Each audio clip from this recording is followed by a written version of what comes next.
Okay, so are we just not gonna talk about the sword route? One of the weirdest things about chapter 3 is that the secret boss isn't actually a secret, but there is actual secret boss, but it's not a real boss because you don't fight in a battle, but it's really hard to beat because it's technically a boss, but it's not really that secret because it's literally right here, but whatever. The point is this fight is really odd.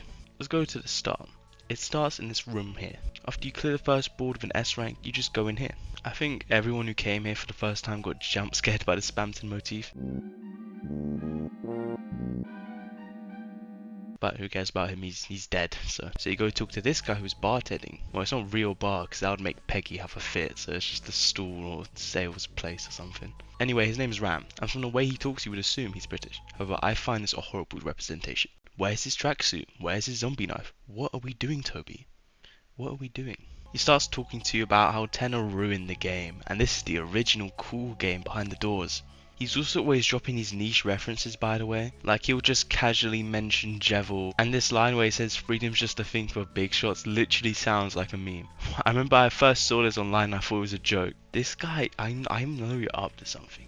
There's no way. Anyway, you go play the game, and it's on the same board as board 1 earlier. How neat. And eventually you find a sword. This is where it starts getting weird. So with the sword, obviously you kill people. And there's also LV at the top, which if you know anything about these games, LV does not mean level at all. So what do? You just kill everyone and max out your LV, obviously. Eventually you max out your LV and you start deforesting the place. You get an ice key from a chest and it plays this ominous tune. Anyway, that's that part done. You get to the next board. After getting an S rank on the second board, you can go into the second part of the different board. Anyway, you do the same thing as last time. Chef up everyone, and actually this time you get on a boat and go somewhere. Then you use the key on this door, and it starts playing this song called Glacier. Not Glacier, Glacier. It's spelt like this. This is how it's spelt for some reason. This song is so weird. Like, it just feels creepy. And the fact that it just plays non-stop on loop. It's just an annoying song, but you kind of like it because it's annoying, if that makes any sense. It's just weird. Fuck at this song, bro. Anyway, you start going around killing everyone again, like the past 2 areas. And you find this room that says, follow the white cloak and the forbidden path be going with ice magic. I'm not really sure what that's referring to, but that's beside the point. I mean, it's not like there's a whole 12-minute, 25-second long video discussing this thing, whatever. Just not. So you chop everyone up and then you go find the white cloak. The white cloak has the ability to freeze people and then you can move their corpses around to press buttons. That's cool. So you do all that and then you get to this puzzle section. Now I'm pretty sure, okay, there's no way, when you got to this part, there's no way you didn't look up a guide. I refuse to believe it. Because what the hell am I supposed to do here? Everywhere just the same place. But apparently you have to walk into a place, see if the cloak wants to follow you. If they want to follow you, go there. If they don't, go somewhere else. And you do that like a billion times, and the whole time this stupid song's playing in the background, just going dun dun dun dun dun dun dun dun in your ear. It's kind of annoying. Also, side note, this song is literally just a reused asset from Undertale.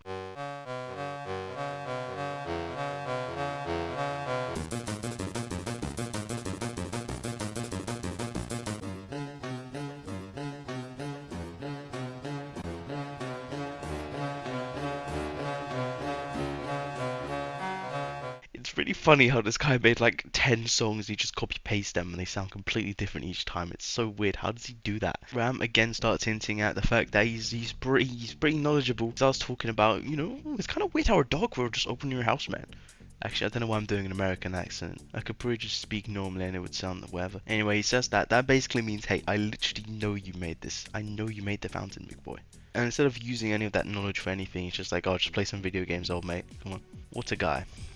Even though I still don't trust it. I know for a fact this guy is...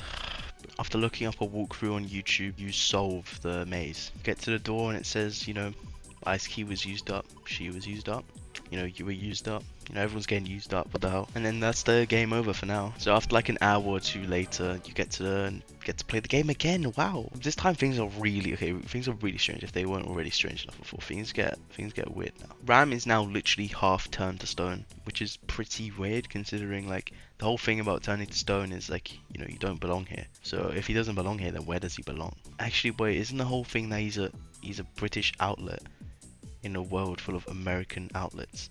So that's why he doesn't fit, because none of the plugs fit. Okay. Anyway, the weird stuff doesn't even end there. You get the sword again, and this time there's no enemies. You're actually alone with your buddies. So you just kill your buddies to gain love. Now, is this hinting at anything? I don't know, bro. I don't. The fact that literally Chris looks away from the screen like, what the hell are you doing? Like, I don't know what I'm doing, man. I just want to see what happens. You go to the next area, and the song is even shittier this time. Thanks.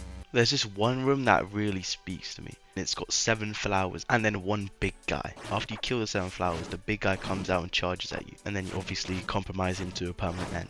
Now, do you know anyone who has 7 flowers and is a big guy? This is just like concern. What do you mean by this? You just no, what do you mean? Are we gonna murder Asgore or something at some point? I don't want to kill her, to be fair. He is just a big loser at this point. This guy's literally cleaning shit from a toilet. Like, bro. So maybe killing him, maybe it'll be good for him. I don't know. There's also this room with singing cat. I'm pretty sure there's a cat that sings in the game. And there's also this room with this fish that you kill.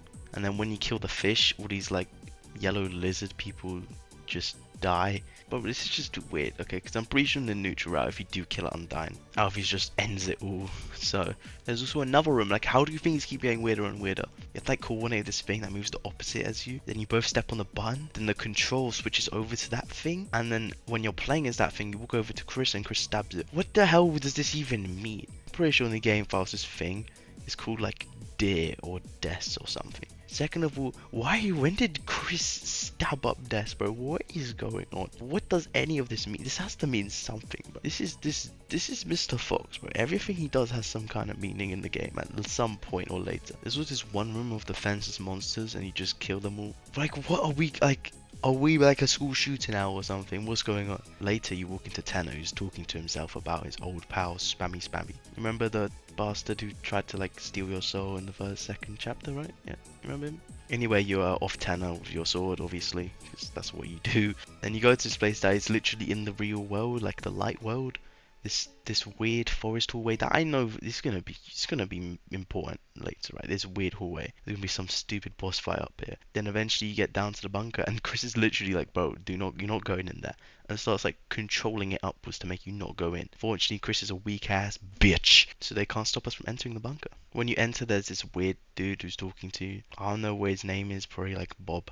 I call him Bob. On the weird route, it has dialogue where it talks about how it knows that we did the weird route, like us the player, and how Chris actually enjoys it or something. And then he starts chucking bombs and fucking fireballs at you. Like, okay, chill, man. You are fighting him now in this weird fight where it's like a boss fight, but it's not like a regular boss fight where you're like in your heart mode, you know. Ooh, I'm gonna act, I'm gonna fight. Nah. You're gonna stab and slash the air and run for your life, bro. So after you lose a bunch of times because you're washed, you haven't played the game in months, you eventually beat it. Bob starts talking about how our eyes were flicking red or something. Look, man, I just want the item, okay? And Bob gives us the item. Fortunately, we're like 5'9" and we can't reach the box. So we do the next logical thing, and that's leave the game entirely, stab Chris with a sword, and then go in the game with Chris instead, because that makes sense, yeah. Okay, what the was that about? Another cool thing is when Susie comes in, you can slash her knees, and then Chris saves her by pulling her out of the way. It's pretty cool. And when you leave, Ram is just fully gone.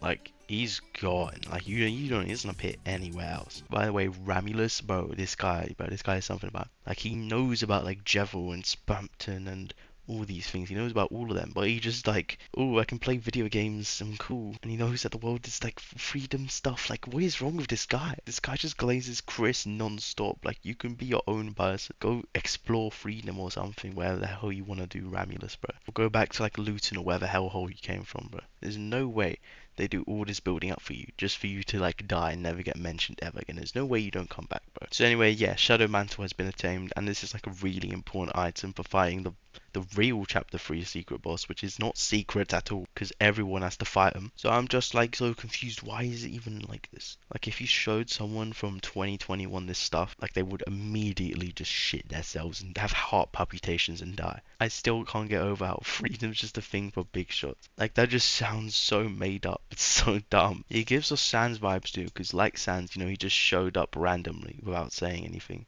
and just started cracking jokes with the guys. And his name, Ram Sans. Sans Ram, Ram Sans, Ram Sans. Pippins you can talk to also just like explains his life story and how like everyone hates this guy. It's kind of mean, like you're just shit talking him right to his face, but he can't even say anything back for a poor man. So in conclusion, Ram's a weirdo, Bob's a bastard, and Chris is some kind of like next level psychopath or something. Cause bro, like what are we gonna be doing in chapter 5 though?